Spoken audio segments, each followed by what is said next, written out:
സുവിശേഷത്തിന് വേണ്ടി എന്റെ കഴുത്ത് വെട്ടുമെന്ന് പറഞ്ഞാലും വെടിവെച്ച് കൊല്ലുമെന്ന് പറഞ്ഞാലും ഞാൻ ഈ സുവിശേഷം പറയും.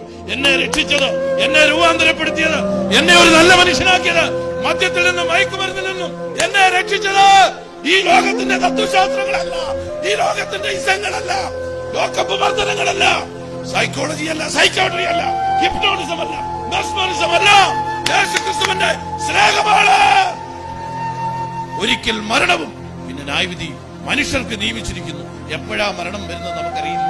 എന്നെ കേൾക്കുന്ന പ്രിയപ്പെട്ടവരെ, മരിക്കുന്നതിന് മുമ്പ് സുബോധമുള്ളപ്പോൾ യേശുക്രിസ്തുവിനെ രക്ഷകനായി സ്വീകരിച്ച് ദൈവകൽപ്പനയാകുന്ന വിശ്വാസ സ്നാനം സ്വീകരിച്ച് പരിശുദ്ധാത്മാവിൽ മുദ്രയിടപ്പെട്ടവരായി രക്ഷിക്കപ്പെട്ട് സ്നാനപ്പെട്ട് അതേ ദൈവസഭയോട് ചേർന്ന് വിശുദ്ധിയിലും വേർപാടിലും ജീവിക്കുന്ന തന്റെ വിശുദ്ധന്മാരെ ചേർക്കുവാൻ യേശുക്രിസ്തു വേഗം വരുവാൻ പോകുന്നു.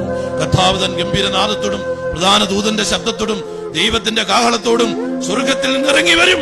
ക്രിസ്തുവിൽ മരിച്ചവർ ഉയർത്തെഴുന്നേൽക്കും. പിന്നെ ജീവനോട് ശേഷിക്കുന്നവരായ നാം അവരോടുകൂടെ ഒരുമിച്ച് കർത്താവിനെ എതിരേൽക്കുവാൻ ആകാശത്തിൽ മേഘങ്ങളിൽ എടുക്കപ്പെടും. ഈ പ്രത്യാശയുള്ള ദൈവമക്കൾക്ക് ഹല്ലേലൂയ പറഞ്ഞ് സ്തോത്രം ചെയ്യാം.